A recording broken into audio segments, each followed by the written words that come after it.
everyone, I'm Deanna Corby with Deanna Corby Dressage. I'm a dressage trainer, instructor, competition judge, and USDF bronze medalist. Thanks so much for joining me today, and thank you for subscribing to my channel. If you haven't already, be sure and look just under this video at the red button and click that subscribe button so you'll get notifications of whenever we make any of these videos, the horse training tips, the rider position tips, and product reviews. Today though, I'm going to talk about a symposium that I just attended by the one and only Charlotte Dujardin. She's the top dressage rider. If you don't know her, I'll be sure and put up some clips and some videos. Her famous horse Vallegro has really carried her through the Olympics and through a long way. If you don't know her, you've probably been living in a box. So anyway, I just wanted to talk with you guys about some of the notes that I took and some of basically what I interpreted from the symposium and give you some insight about what I learned from what I heard from Charlotte.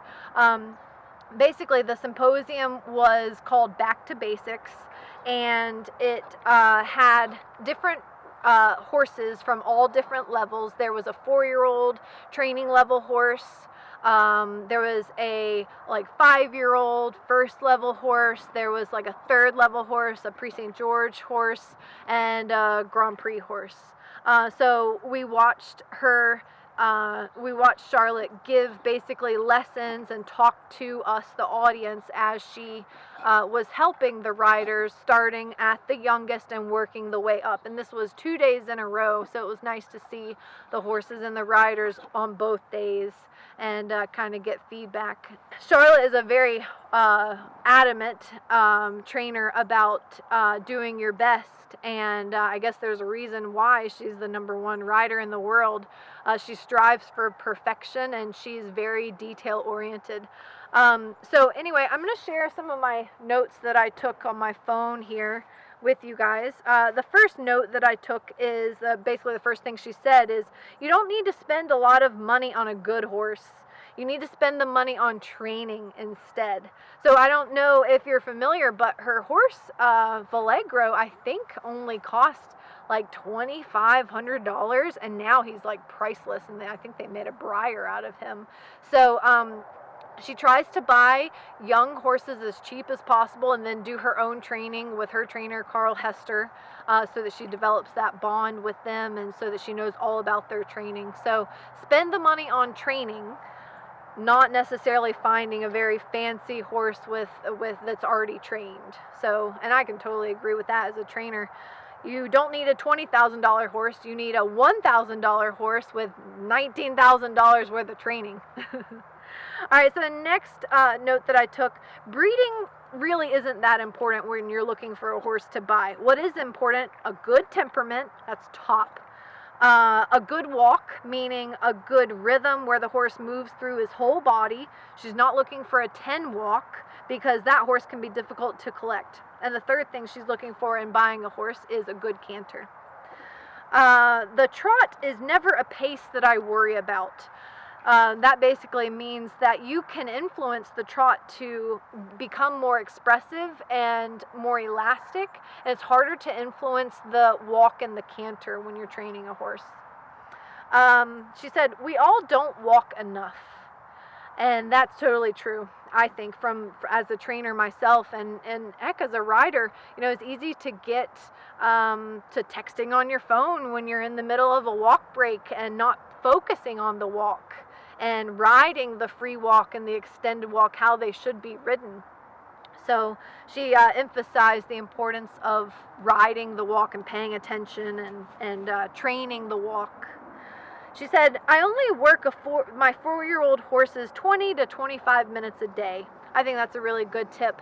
Don't want to push too fast when the horses are too young.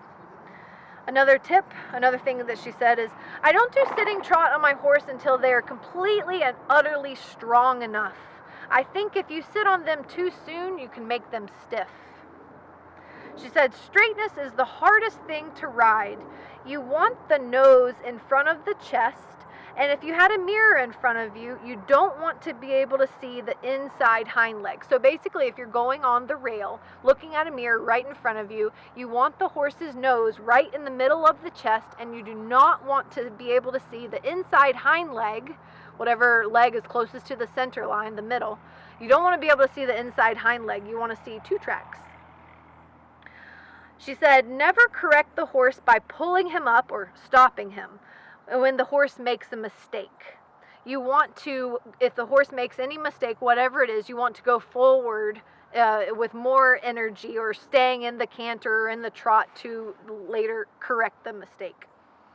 Another token quote that she said a lot was, pat the horse, slap the rider. Pat the horse, slap the rider. So basically she's saying that most of the mistakes created by the horse are our fault. And she did say that. She said 90% of the problems that we have with our horses are by something that we have created. Later she said, it's so important to get the horse even on both reins. And that's on both reins that you're holding, but also in both directions too, is what she means. Let's see. Charlotte said that she rides 11 horses 4 times a day. She said that her program is she practices in the arena Monday and Tuesday. The horse goes for a hack on Wednesday. Then she practices in the arena Thursday and Friday. And then the horse goes for a trail ride on Saturday. And then Sunday, the horse has just time to himself. She also, by the way, puts her horses out in the pasture as much as possible. Like, she was very adamant about that. She is all about keeping the horses moving because she wants her horse to last a long time. And I totally agree with that. She uses treadmills, water therapy, hand walking, hacking, trail rides, work in the arena, and putting the horse out in the pasture as a way to keep the horse moving. Let's see. She said, we're all very quick to blame the horse, but it's actually our fault as riders. So that goes back to, we're the ones causing the problem. She also said, you've got to get your legs on a hot horse. You've got to get your legs off a lazy horse. So a hot horse needs to accept the leg and accept the driving aids. A lazy horse needs to be independent of the driving aids and kind of be on cruise control. She said, leg yield is the first lateral movement that I teach. Leg yield is not about getting to the track as fast as possible. Leg yield has flexion, not bend. So flexion in the pole and not a whole bunch of flexion in the body and in the neck. And later, as she said to a rider, I wrote this down because it's kind of funny. She said, you look like you have handbag hands. Put your thumbs on top. So if you ride with your hands down like this, she's saying, oh, it looks like you have handbag hands. You're holding a purse. So keep your thumbs on top. Just like you learned in 4-H. She said, every transition you ride has to be a good one. And believe me, after seeing that Symposium, she means it. It has to be a good one because you want to create good habits with your horse and not bad habits and bad transitions where your horse is maybe inverted or falls apart or leans or something like that. She said, you only learn by making mistakes. You learn by doing things you don't want to do. So if you are avoiding sitting trot because it's hard, that means you need to do it more. She also said, you don't always go to a show to compete. Go there to educate your horse and to give him a good experience. Later, she said to one of the riders, she said, pat him like you love him. So, really showing appreciation to your horse when he does something good. She says, whether you're going forwards or backwards, meaning faster or slower, you should have the same feeling in your hand. So if you're trying to slow down, you don't want a ton of weight in your hand because that's coming too much from the rein and not enough from your seat. She said, if I get a 7 on a test, I want to know why so I can make it better. She's such a perfectionist from what I gathered. She's not happy with a 7. She wants 10s. She said, she admitted something to us. She said, sitting trot wasn't something I could do very well. So I got a personal trainer. I made myself stronger and fitter so that I wouldn't balance off of my hands and I wouldn't grip with my seat and my legs. She said it took hard work and dedication. On flying changes, she said, when teaching the flying change, do not tell the horse off if he is late behind. The worst thing you can do is make it an issue. We were talking about mares and geldings and stallions. She said, geldings, pretty easy. She said, stallions, just like men, aren't they? Always have their mind on one thing. Not very helpful, really. So that was pretty funny to hear about stallions. She said she loves mares. She says, if you have a good mare, they will do everything for you. About collections, she said you should be able to give away your reins and maintain the same collected canter. And we see that in third and fourth level, where the rider has to Ubenstreichen the inside rein or both reins in the collected canter. Another funny thing that she said is, your reins are so long I could hang my washing on them. So I'm going to put up a picture here and show you how Charlotte rides. If you see in the picture, her arms are very long and her reins are very short. And she said that before in another one of the quotes that I've read. She said, I try and ride with as long of arms as possible and my reins very short. Later she said, everyone wants to do the tricks, but the tricks are the easy part. So this is talking about, like, everyone wants to do the flying changes in the half pass, but really basic walk, trot, canter is the most important. The basics are the most important. About the flying changes, I think of the flying change as being bigger than the canter stride. And we all know that Vallegro has beautiful flying changes. She said, I like to train my horses myself to develop a bond and a partnership. So that was the end of day one. I took a lot away from that. Day two had some I took some good notes on that as well. She first started talking about her warm-up routine with her horses. She was talking a lot about riding her horses on different surfaces, whether it be on the asphalt, on the grass, in the arena, in the field, stuff like that. Her warm-up routine consists of a 10 or 15-minute walk up the driveway. And then she comes in the arena and does 15 to 20 minutes of stretching in the walk, trot, and canter. She was she talked a lot about the importance of stretching, because the horses are athletes, and it's just as important for an athlete to stretch as it is for the horses to stretch. She says some days are just stretching. Later she said, when you ride a young horse with forward energy, allow your reins to go also forward. So don't try to restrict your young horse and then try and make him gallop, because then he just feels constricted. She also said something I love, sit in the direction that you're traveling. So sitting into your inside sitting bone, if you're tracking right into your right sitting bone. She said good tips for a lazy horse is riding in the field in big open spaces and pole work, whether ground poles are on the ground or slightly raised up.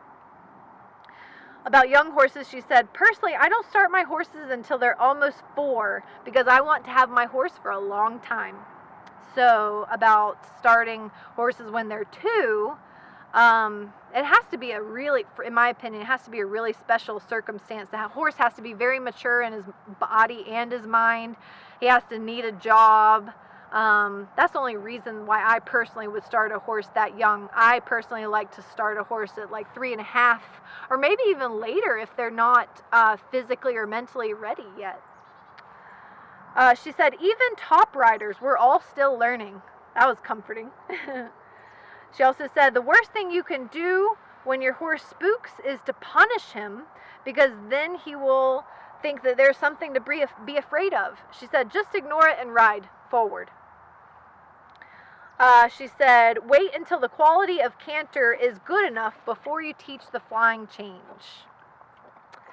Also, you've got, this is one of her favorite quotes. She said, you've got to make the impossible possible, the possible easy, and the easy elegant. And that's a famous quote. I'm not sure who that's by, but she kind of lives by that quote. She said she always says that to herself. Next, she says, the more you can turn the horse out, the better it is for them, both mentally and physically. And we talked about that already. She says she always tries to keep her horse moving and as loose as possible. Last tip I have from Charlotte Dujardin is, what you hate doing is what you've got to do. And that is, you know, spoken from an Olympian, and she didn't get to the top by doing just the easy stuff. I know it's really easy to get into that habit of, you know, staying in your comfort zone, but if you want to get better at anything, you have to push yourself beyond your limits. So anyway, I hope you enjoyed those tips from the one and only Charlotte Dujardin. I really enjoyed taking or auditing the Symposium. If you ever have a chance to go to one of her workshops, I really suggest it. It was a lot of fun. I learned a lot. Anyway, thank you so much for joining me today, guys. Thanks for sticking in, and be sure to subscribe to my YouTube channel, like this video, and share it so that we can all learn to become better riders, better trainers, do better, train better, live better. Thanks so much. I'll see you guys next time. Bye.